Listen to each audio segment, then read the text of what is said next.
మా ఎంకన్న మీద 3 అడుగులు ఎగురుతుండు, మళ్ళసారి చూసుకుంటామని వచ్చి యువకులు సూర్యాపేట వాళ్ళు నాకు చెప్పారు.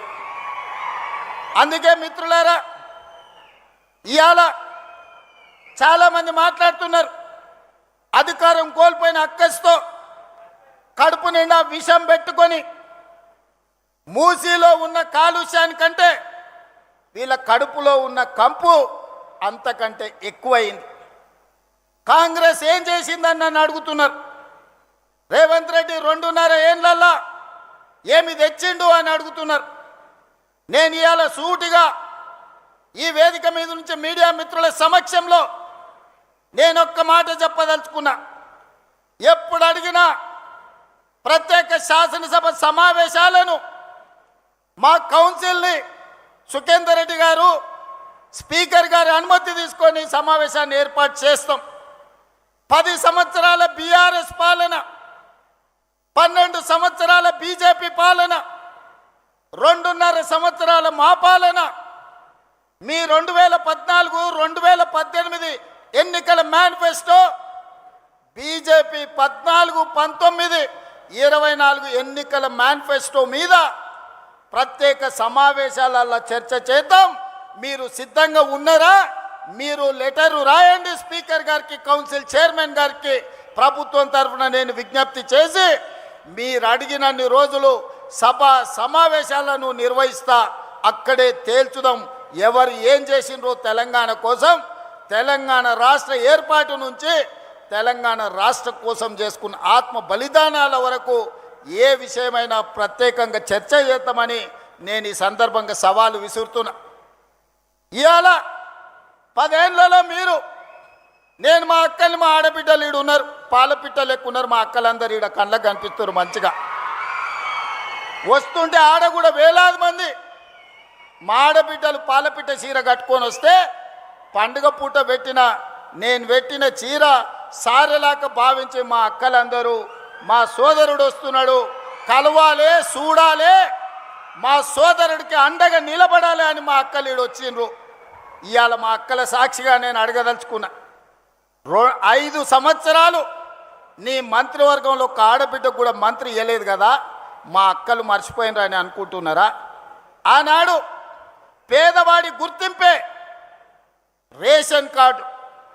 10 ఏళ్లల్లో పేదవాళ్లకు రేషన్ కార్డులు మీరు ఇవ్వకపోతే ఉత్తమ్ కుమార్ రెడ్డి గారు పౌర సరఫరాల శాఖ మంత్రిగా బాధ్యత తీసుకున్న తర్వాత లక్షలాది తెలంగాణలో ఉండే పేదవాళ్లకు రేషన్ కార్డులు ఇచ్చిన మాట వాస్తవం కదా? మా అక్కలకు తెలియదా? ఈడున్న పాత్రికేయ మిత్రులకు ఈ వార్త రాలేదా? పేదలకు ఆనాడు దొడ్డు బియ్యం ఇస్తే ఆ దొడ్డు బియ్యం బర్లకు దానబెట్టే పరిస్థితి. ఎప్పుడన్నా సంటి పిల్లలకు బుక్కెడు బువ్వ మా అక్కలు వండిపెట్టిరు ఆ దొడ్డు బియ్యం అని నేను అడుగుతున్నా. అందుకే మేము ఆలోచన చేసి మా ఉప ముఖ్యమంత్రి గారితో మాట్లాడి ఆర్థికంగా కొంత భారమైనా పేదవాడి కడుపు నింపితే వాళ్ళు సంతోషంతో ఇచ్చే ఆశీర్వాదం 1000 ఏళ్ళు మనకు అండగా నిలబడుతుంది, చరిత్రలో మనం నిలిచిపోతామని మాట్లాడి సంవత్సరానికి 16,000 కోట్ల రూపాయలతోని 3,28,00,000 పేదలకు 6 కిలోల చొప్పున ఇవాళ సన్న బియ్యం ఇస్తున్న మాట వాస్తవం కాదా? మా అక్కలు ఇక్కడ ఉన్నారు కదా, వాళ్ళు వండి సంటి పిల్లలకు బుక్కెడు పువ్వ సన్న బియ్యం పెడుతున్న మాట వాస్తవం కాదా? ఇవాళ ఫామ్ హౌస్లో వండుకున్న కేసీఆర్ ఏ సన్న బియ్యం తింటుండో, జన్వాడలో ఉన్న ఆయన కొడుకు ఏ సన్న బియ్యం తింటుండో, మా తండాలలో గూడాలలో ఉన్న మా దళితులు, మా ఆదివాసీలు, మా లంబాడి సోదరులు ఆ సన్న బియ్యంతో ఇవాళ బుక్కెడు బువ్వ తింటురు కదా. ఒకవేళ ఏదైనా వాళ్ళ తండ్రి కొడుకులకు అనుమానం ఉంటే మా శంకర్ నాయక్ ఈయనే ఉన్నాడు చెప్తా, ఓ తండాల పోయి ఏదైనా గుడిసెల వాళ్ళ మా లంబాడి సోదరుల దగ్గర బువ్వ తిని వస్తే తెలుస్తుంది సన్న బియ్యం. ఇదేనా? రేషన్ కార్డే కాదు, సన్న బియ్యమే కాదు, పేదవాడి ఆత్మ గౌరవమే ఇందిరమ్మ ఇల్లు.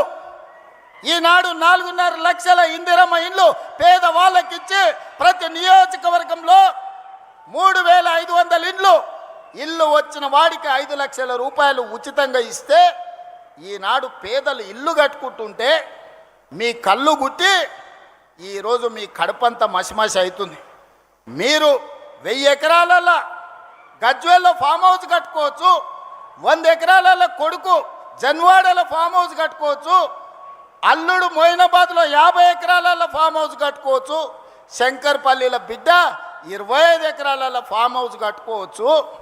మీరు మాత్రం ఎకరాల కొద్దీ 100 కోట్లు పెట్టి ఫామ్ హౌజులు కట్టుకోవచ్చు.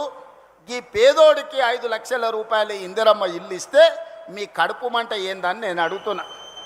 నిజంగానే మీరు ఆనాడు ధనిక రాష్ట్రం ఉన్నప్పుడు పేదోళ్ళకి ఇల్లు ఇచ్చుంటే సంవత్సరానికి 2 లక్షల ఇండ్లు కట్టినా 10 ఏళ్లలో 20 లక్షల పేదోళ్ళు ఇంటి వాళ్ళు అయ్యేటోళ్ళు, ఆత్మగౌరవంతో బతికేటోళ్ళు. ఒక్క రోజైనా పేదోడికి ఇల్లు ఇవ్వాలన్న సోయి మీకు ఉన్నదా?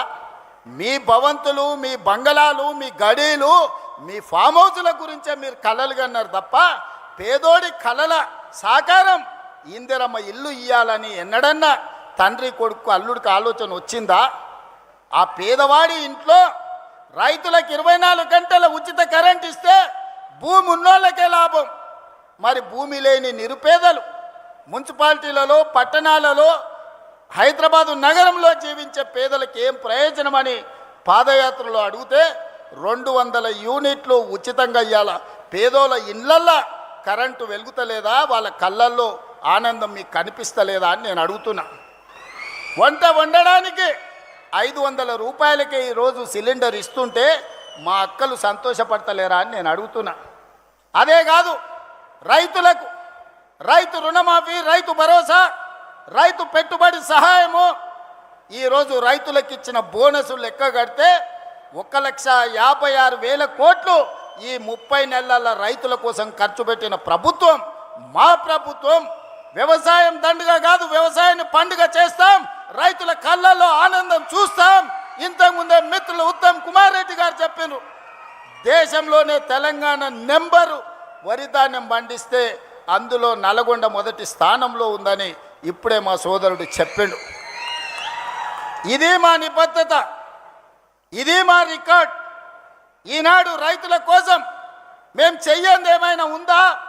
కేంద్ర ప్రభుత్వం ఎన్నిసార్లు తిప్పినా నేను, తుమ్మల గారు, అదేవిధంగా ఉత్తమ్ గారు పోయి యూరియా తెచ్చి ఈరోజు రైతుల కష్టాలు తీర్చే ప్రయత్నం చేసి, వానలు వచ్చినా ఇక్కడ కార్మికులు వలస బీహార్కు పోయినా, బెంగాల్కు పోయినా వరి కొనుగోలులో నానా తిప్పలు పడి 80 లక్షల మెట్రిక్ టన్నులు ఇవాళ వరి ధాన్యాన్ని సేకరించి దేశంలోనే రికార్డు ఈరోజు సృష్టించినాం.